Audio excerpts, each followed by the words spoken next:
হাদিসের কিতাব খুলবেন আর এই নামটা পাবেন না, হবে না। হাদিসের কিতাব খুলবেন, এই নামটা পাবেনই। সুবহানাল্লাহ। অথচ নবীর সাথে মাত্র 3 বছর ছিলেন। কয় বছর? নবীর 3 বছরের ছাত্রের নামটা হাদিসের কিতাবে সবচেয়ে বেশি পাওয়া যায়, মাত্র 3 বছর। ঘটনা কি? 3 বছর বুখারীর বর্ণনা আসছে, উনি নিজেই বলেন আমি রাসূলের সাথে 3 বছর ছিলাম ছাত্র হিসেবে। তার মানে কেমন থাকলে এই ছাত্রের নামটা হাদিসে সবচেয়ে বেশি পাওয়া যায়। এবার মন দিয়ে শোনেন, বলেন সাহাবীর নাম কি? আবু হুরায়রা। তার আসল নাম আবদে শামস। বলেন আসল নাম। ইসলাম গ্রহণ করার আগে তার নাম ছিল আবদে শামস। ফালাম্মা আসলামা, তিনি যখন মুসলমান হলেন, সাম্মাহুন নবী সাল্লাল্লাহু আলাইহি ওয়াসাল্লাম আব্দুর রহমান। কোন কোন উলামায়ে কেরামের আলেমের বক্তব্য যে তিনি ইসলাম গ্রহণ করার পর তার নাম নবী রাখলেন আব্দুর রহমান। কি নাম রাখছে? বলেন তো, তারে আমরা কোন নামে চিনি? আবু হুরায়রা রাদিয়াল্লাহু তাআলা। এই নামেই তো চিনি আমরা, ঠিক না? আচ্ছা, এটা হলো তার ডাক নাম। বলেন কি নাম? এখন ঘটনা হলো ওনার এই ডাক নাম আবু হুরায়রা হয়ে গেল কেমনে? আবু হুরায়রা অর্থ ছোট বিড়ালের পিতা। বলেন আবু হুরায়রা অর্থ কি?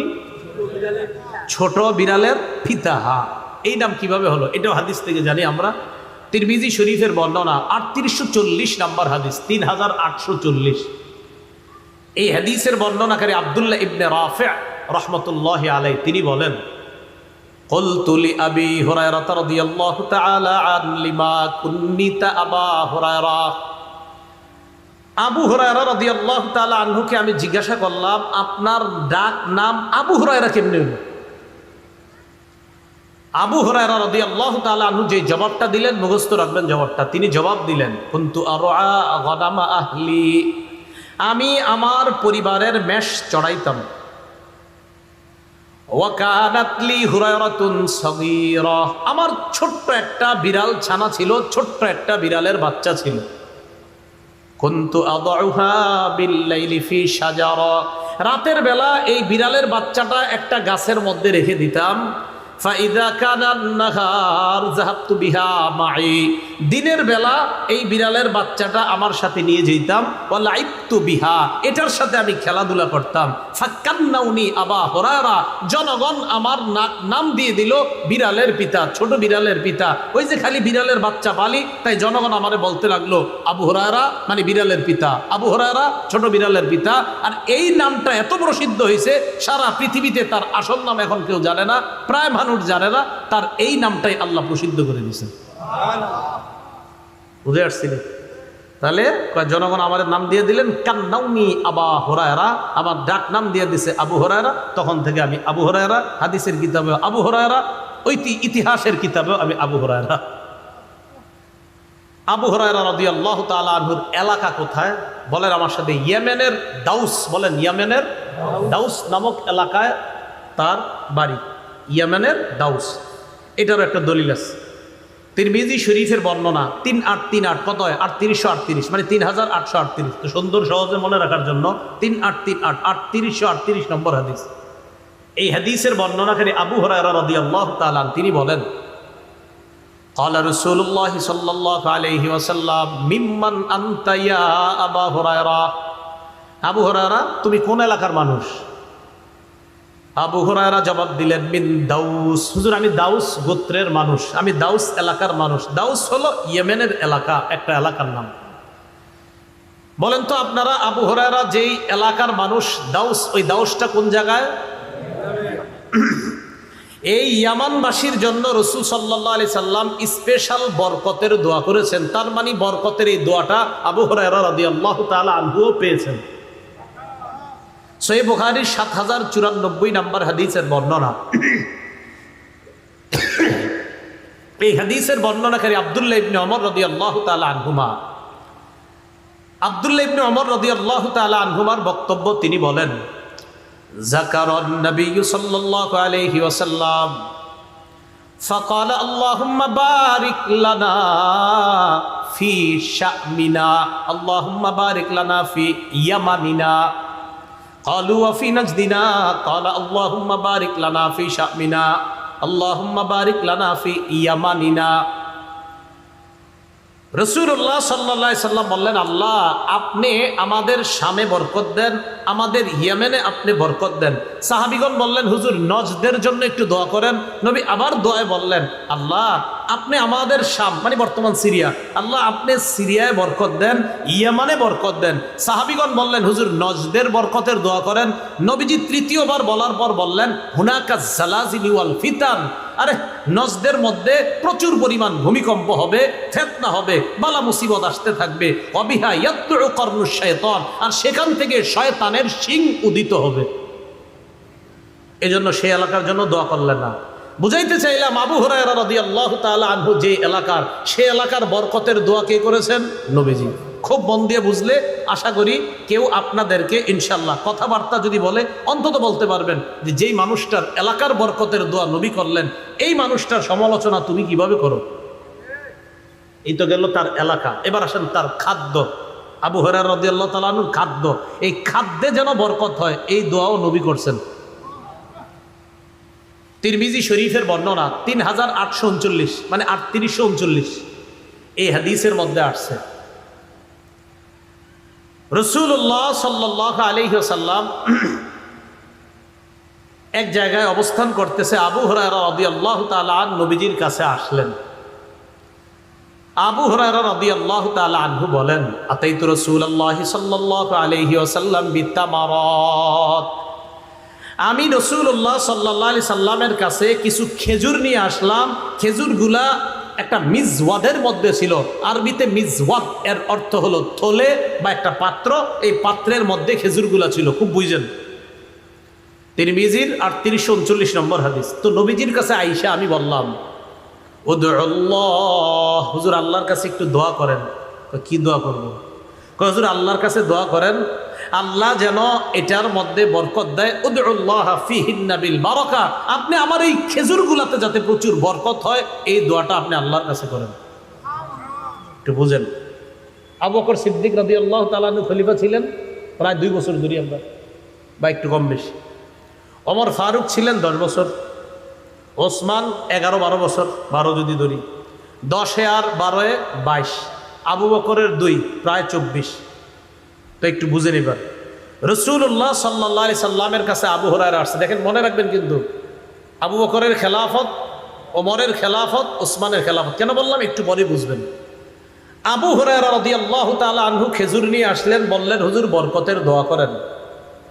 নবীজি সাল্লাল্লাহু আলাইহি সাল্লাম বরকতের দোয়া করে দিলেন। নবীজি সাল্লাল্লাহু আলাইহি সাল্লাম বরকতের দোয়া কিভাবে করলেন? আবু হুরায়রা বলেন, জম্মাহুন্না, খেজুর সবগুলারে এক জায়গায় করলেন, করার পর সুম্মা দাআলি ফিহিন্না বিল বারাকা, এই খেজুরগুলাতে যেন বরকত হয় নবী আমার জন্য দোয়া করলেন। দোয়া করার পর আমাকে বললেন, খুযহুন্না ওয়াজআলহুন্না ফি মিজওয়াদিকা, আবু হুরায়রা খেজুরগুলা নাও, তোমার থলের মধ্যে খেজুরগুলা রেখে দাও।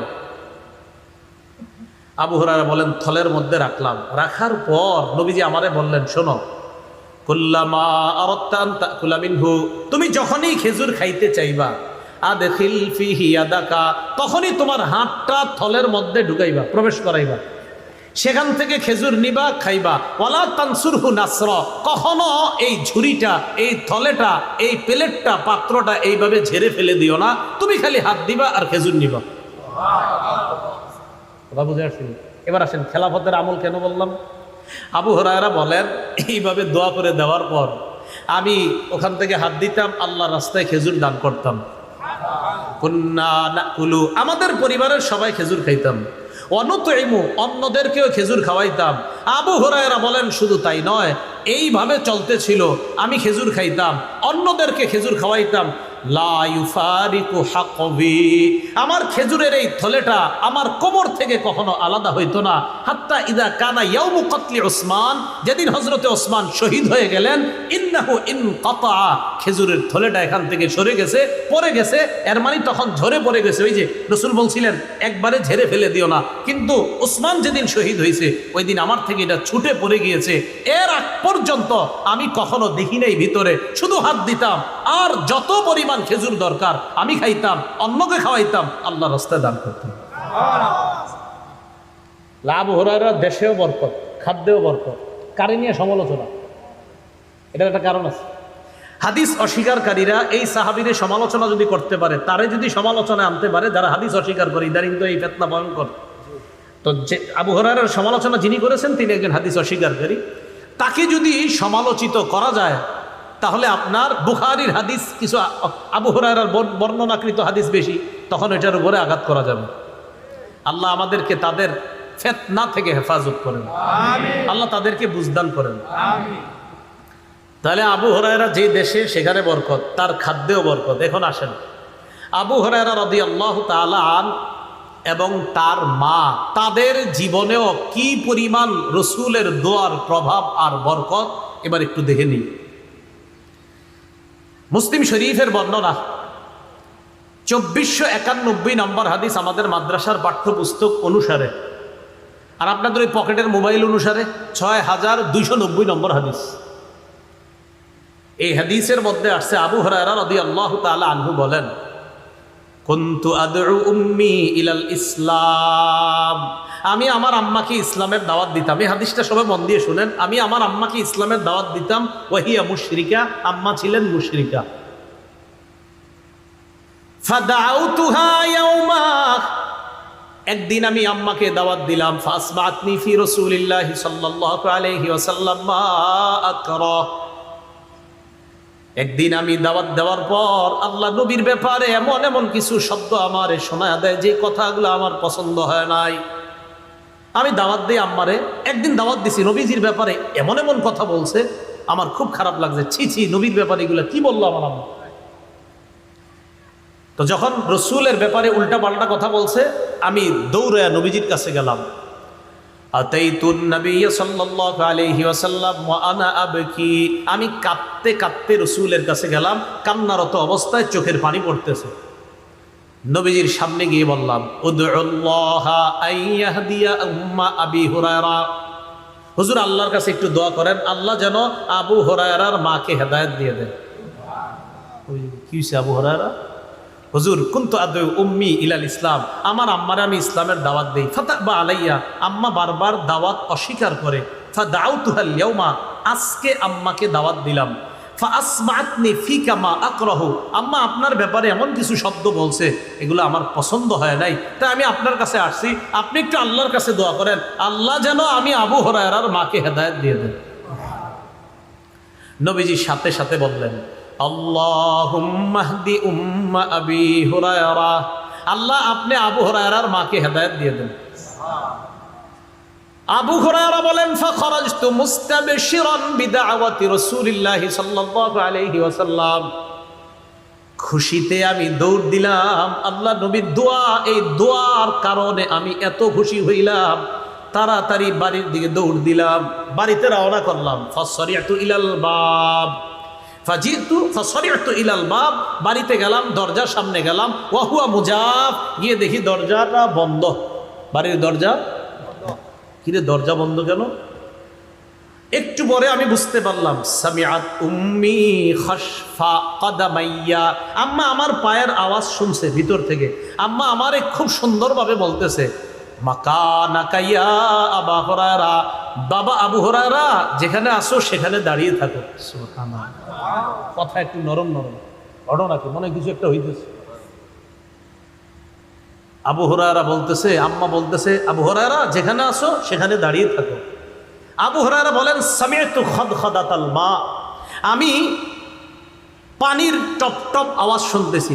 ভিতরে যদি কেউ গোসল করে অথবা আপনার উজু করে, আমরা কিন্তু বুঝি লোকটা যে গোসল করতেছে, বাইরে থেকে বোঝা যায়। আবু হুরায়রা বলেন, ভিতরে আম্মা যে গোসল করতেছে, গোসলের পানি পড়তেছে, এতটুকু আমার বুঝে আসতেছে। কিরে আম্মা গোসল করলো কেন? আবু হুরায়রা বলেন, আম্মা গোসল করলেন, ইগতাসালাত গোসল করলেন, ওয়ালাবিসাত দিরআহা চাদর বললেন, ওয়াজিলাত আন খিমারিহা তাড়াতাড়ি ওড়নাটা পেঁচাইতে পেঁচাইতে, ফাতাহাতিল বাব দরজাটা খুইলা, আমি সামনে দাঁড়ানো, আম্মা দরজা খুলেই বলতেছে, আশহাদু আল্লা ইলাহা ইল্লাল্লাহ ওয়া আন্না মুহাম্মাদুর রাসূলুল্লাহ, আমি সাক্ষ্য দিচ্ছি আল্লাহ ছাড়া কোনো ইলাহ নাই, মুহাম্মদ সাল্লাল্লাহু আলাইহি সাল্লাম আল্লাহর রাসূল। সুবহানাল্লাহ।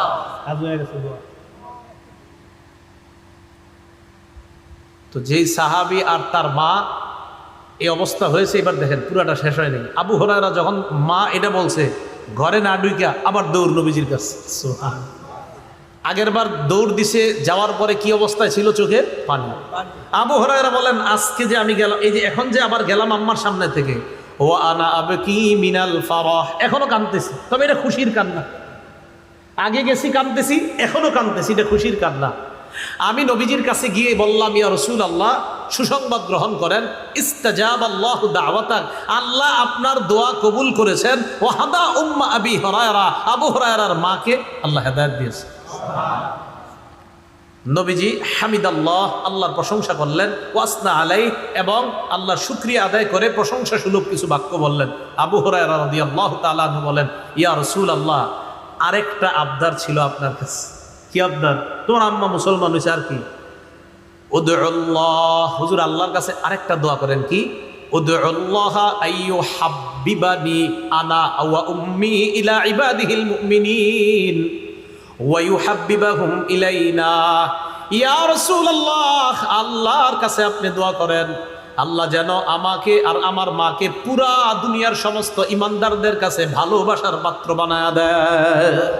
হুজুর আল্লাহর একটু বলেন, আমাকে আর আমার আম্মাকে আল্লাহ যেন গোটা জগতের সব মুমিনদের কাছে মহব্বতের পাত্র বানায় দেয়। এই জন্য ওলামায়ে কেরামদেরকে জিজ্ঞাসা করবেন, আবু হুরায়রা রাদিয়াল্লাহু তাআলা আনহুর নামটা ওলামায়ে কেরাম আমরা সবাই যখন পড়ি এত শ্রদ্ধার সাথে, এত একটা ভালো লাগা কাজ করে কেন? ওই যে নবী আল্লাহর কাছে দোয়া করছে। তো নবীজি আল্লাহরে কি সুন্দর করে বলছে দেখেন, আল্লাহুম্মা হাব্বিব উবাইদাকা হাদা, ইয়ানি আবা হুরায়রা ওয়া উম্মাহ ইলা ইবাদিকাল মুমিনিন। আল্লাহ, আপনি আপনার এই ছোট বান্দাটা, আবু হুরায়রাকে বলতেছে ছোট বান্দা, নিজের ছাত্রকে ছোট বান্দা একটা মানুষ কখন বলে? মা, মোহাব্বত কি পরিমাণ! আল্লাহ, আপনি আপনার এই ছোট বান্দা আবু হুরায়রা আর তার মাকে গোটা দুনিয়ার মুমিন যারা আছে আপনার মুমিন বান্দা, তাদের কাছে প্রিয় পাত্র, ভালোবাসার পাত্র বানায় দেন। হাদিস শেষ হয়নি। আবু হুরায়রা রাদিয়াল্লাহু তাআলা আনহু বলেন, ফামা খুলিকা মুমিনুন ইয়াসমাউ বি ওয়া লা ইয়ারানি ইল্লা আহাব্বানি। এরপর দুনিয়াতে যত মুমিন জন্মগ্রহণ করেছে, আমার ব্যাপারে শুনেছে অথবা আমাকে দেখেছে, সাথে সাথে আমারে মহব্বত করছে। তাহলে আবু হুরায়রা যে দেশের, সেই দেশের বরকতের দোয়া নবী করলেন। আবু হুরায়রার খাদ্যের বরকতের দোয়া করলেন। আবু হুরায়রা আর তার মা গোটা জগতের মুমিনের কাছে যেন মহব্বতের পাত্র হয়, এই দোয়া নবী করলেন। ও পৃথিবীর মুসলমান, কিভাবে একজন মুমিন হয়ে আমি আপনি, যে আবু হুরায়রা রসুলে আল্লাহর কাছে বললেন তাকে ভালোবাসার পাত্র বানায়া দেন, আমরা দোয়া করব যারা না বুঝে তার সমালোচনা করে, আল্লাহ তাদেরকে হেদায়েত দান করে যেন ইমানের পথে নিয়ে আসে। কারণ আবু হুরায়রাকে মহব্বত করার জন্য ইমান শর্ত, কারণ ইমানদার বান্দা বলছে হাদিস। এই গেল আবু হুরায়রার ব্যাপারে, তার মা আর তার ব্যাপারে কথা। আবু হুরায়রা রাদিয়াল্লাহু তাআলা আনহুর মেধা প্রথমে বেশি ছিল না। ওনার বর্ণনাকৃত হাদিসের সংখ্যা 5374টা। এটা 5374টা। মাত্র 3 বছর ছাত্র ছিলেন, কিন্তু এত পরিমাণ হাদিস বর্ণনা করা দেখা খুব সাহাবীরাও অবাক হয়ে গেছেন। সাহাবীরা, আমরা তো অবাক হই, সাহাবীরাও অবাক হয়েছে। এখন শুনেন, ওনার মেধা এত বেশি ছিল না শুরুর দিকে। মুসলিম শরীফের 2492 নম্বর হাদিস, আর ওই যে মোবাইল অনুযায়ী 6291 নম্বর হাদিস। এই হাদিসের বর্ণনা আবু হুরায়রা রাদিয়াল্লাহু তাআলা আনহু বলেন, ইন্নাকুম তাজউমুনা আন্না আবা হুরায়রা ইউকসিরুল হাদিস আন রাসূলিল্লাহি সাল্লাল্লাহু আলাইহি ওয়াসাল্লাম। তোমরা মনে করো আবু হুরায়রা আল্লাহ রাসূল থেকে এত পরিমাণ হাদিস কিভাবে বর্ণনা করলো, এটা তোমাদের অনেকের ধারণা। যেমন আমরাও চিন্তা করি আবু হুরায়রা মাত্র 3 বছরের ছাত্র, এত হাদিস কিভাবে? তো ওই যুগেও এরকম ছিল। আবু হুরায়রা বলেন, শোনো তোমরা, ইন্নী কুনতু রাজুলান মিসকিনা, আমি ছিলাম একজন অসহায় মানুষ। আমি একজন অসহায় মানুষ ছিলাম। কানাল মুহাজিরুনা ইয়াশগুলুকুমুস সাকু বিল আসওয়াক, মুহাজিররা বাজারে ব্যবসা বাণিজ্য নিয়ে ব্যস্ত থাকতো। ওয়া কানাতিল আনসার ইয়াশগুলুকুমুল কিয়ামু আলা আমওয়ালিহিম, আনসাররা তাদের ক্ষেত খামারের ফসল ইত্যাদি এই সমস্ত সম্পদ রক্ষণাবেক্ষণে তারা ব্যস্ত ছিল। মুহাজিররা বাজারে ব্যবসা বাণিজ্যে ব্যস্ত থাকতো, আনসাররা সম্পদ রক্ষণাবেক্ষণ করতে ব্যস্ত থাকতো। আর আমি আবু হুরায়রা অসহায় মানুষ, যেহেতু আমার কোনো কাজ নাই, আমি সারাক্ষণ রাসূলের সাথে থাকতাম। তা একদিন নবীজি বললেন কি, নবীজি সাল্লাল্লাহু আলাইহি সাল্লাম একদিন বললেন মাইয়াবসুতু সাওবা, এই কে আছে তার কাপড় বিছায়া দিবে। একদিন বললেন কে আছে তার কাপড়টা বিছায়া দিবে। কয় কেন? কাফালাইয়ানসা শাইআ, কয় যে আজকে তার কাপড় বিছাবে আজকের পরে সে আর কিছু ভুলবে না। আবু হুরায়রা রাদিয়াল্লাহু তাআলা আনহু বলেন বাসাত্তু সাওবি, আমি আমার কাপড়ের আঁচল তাড়াতাড়ি বিছায়া দিলাম, এক বর্ণনা অথবা একটা কাপড় মনে করেন বিছায়া দিলাম। বিছায়া দেওয়ার পর, এটা হলো মুসলিম শরীফের বর্ণনা, এটা মুসলিম শরীফের বর্ণনা।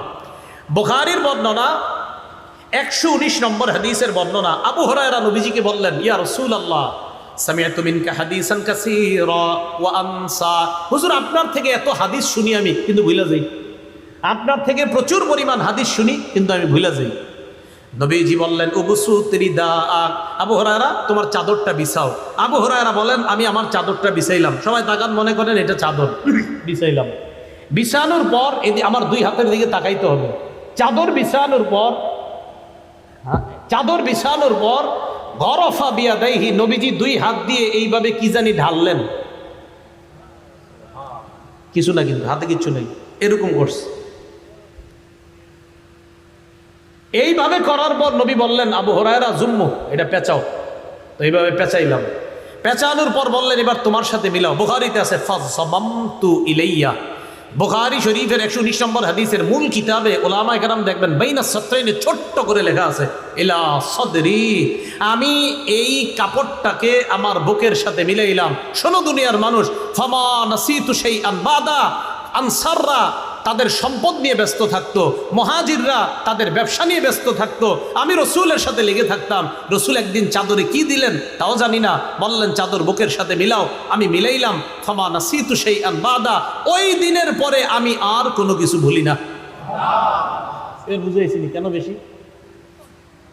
তাহলে আবু হুরায়রার দেশও বরকতি, খাদ্য বরকতি, তার মায়ের জীবনও বরকতি, শুধু তাই না তার মেধাটাও বরকতি মেধা। কারে নিয়ে সমালোচনা করেন? আল্লাহ বুঝার তৌফিক দান করেন। আবু হুরায়রা রাদিয়াল্লাহু তাআলা আনহুর এলেমের প্রতি কেমন আগ্রহ, হাদিসের প্রতি, চলেন নবীর মুখ থেকে শুনি। নবী খোদ সাক্ষী দিছে আবু হুরায়রার যে হাদিসের প্রতি কি পরিমাণ আগ্রহ।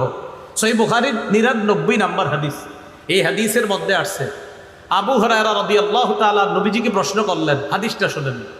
মান আসআদুন নাস বিশাফাআতিকা ইয়া রাসূলুল্লাহ, হুজুর আপনার কাছে জানতে চাই কিয়ামতের ময়দানে আপনার সুপারিশের মাধ্যমে সবচেয়ে কোন মানুষটা সৌভাগ্যবান হবে, আমি আপনার কাছে জানতে চাই। প্রশ্ন বুঝে আসছিনি?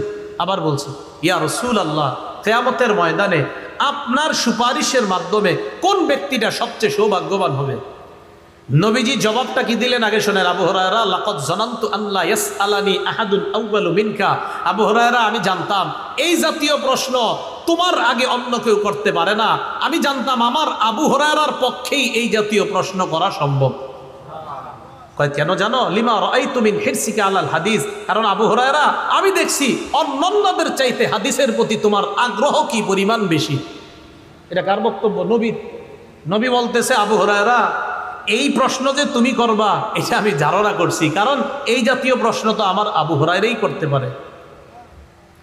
এবার নবীজি বললেন আবু হুরায়রা আসআদুন নাস বিশাফাআতি ইয়াউমাল কিয়ামা মান ক্বালা লা ইলাহা ইল্লাল্লাহ খালিসান মুখলিসান বিকলবিহি আও বিন, যদি ইখলাসের সাথে লা ইলাহা ইল্লাল্লাহ পড়ে এই ব্যক্তি কিয়ামতের ময়দানে আমার সুপারিশের মাধ্যমে সৌভাগ্য অর্জন করবে, সবচেয়ে সৌভাগ্যবান বান্দা হয়ে যাবে। তো আবু হুরায়রা রাদিয়াল্লাহু তাআলা আনহুর হাদিসের প্রতি আগ্রহ, এটা রাসূল সাল্লাল্লাহু আলাইহি সাল্লাম বলে দিলেন যে সাহাবীর দেশের মধ্যেও বরকত, যে সাহাবীর খাদ্যে বরকত, যে সাহাবীর জীবন তার মায়ের জীবনও বরকতি জীবন, যে সাহাবীর মেধাটাও বরকতি মেধা, যে সাহাবীর হাদিসের প্রতি আগ্রহের সাক্ষী খুদ রাসূল সাল্লাল্লাহু আলাইহি সাল্লাম দিয়েছেন, হাদিসের ক্ষেত্রে তাকে সমালোচনা করার অর্থ হলো নিঃসন্দেহে গোপনে কোনো ষড়যন্ত্র আছে। কেন তাকে কোন ধরনের বক্তব্য তাকে কেন টার্গেট করা হবে, এটা আমি গতকালকের যখন ওই ভিডিও বক্তব্য দেখলাম আমি আপনাদের সামনে বলতেও পারছি না কি বাংলাটা বলছে তার সামনে। আল্লাহ আমাদেরকে হেফাজত করেন। সাহাবীরা কার নির্বাচিত বান্দা? সাহাবীগণের প্রতি সন্তুষ্ট কে? সাহাবীগণ এই উম্মতের জন্য জানি কি নিরাপদ, সাহাবীগণ এই উম্মতের জন্য কল্যাণ। সাহাবীদের মর্যাদা হেফাজত করা রসুলের হুকুম, সাহাবীদেরকে গালি দেওয়া হারাম, সাহাবীদেরকে গালি দেওয়া রসুলের নিষেধ। রসুল্লাহ সাল্লাল্লাহু আলাইহি সাল্লামের বিখ্যাত সাহাবী আবু হুরায়রার জীবন বরকতি, দেশ বরকতি, হায়াত বরকতি, খাদ্য বরকতি, মেধাটাও বরকতি, হাদিসের প্রতি তার আগ্রহ রসুল্লাহ সাল্লাল্লাহু আলাইহি সাল্লামের সাক্ষী। আল্লাহ পাক রব্বুল আলামিন আমাদের সকলকে যে কথাগুলো বললাম শুনলাম এর উপর আমল করার তৌফিক দান করেন। আমিন ওয়া আখিরু দাওয়ানা আলহামদুলিল্লাহি রাব্বিল আলামিন। গুনাহ থেকে বাঁচার কি উপায়? গুনাহ থেকে বাঁচার উপায়, মোবাইল কম চালাইবেন। কি কম চালাইবেন? হ্যাঁ, এই যুগে ভিডিও টিডিও কম দেখবেন, গুনাহ থেকে একদম সহজে এটা আর কি এই যুগের জন্য আর কি বলছি না। মোবাইল চালানো না যায় যেটা বলছি না, আপনি না চালায় দেখেন 1 মাস দেখবেন অটোমেটিক গুনাহ চলে যেতেছে। আল্লাহ আমাদের সকলকে কথাগুলা বোঝার তৌফিক দান করেন। আসসালামু আলাইকুম ওয়া রাহমাতুল্লাহি ওয়া বারাকাতুহু।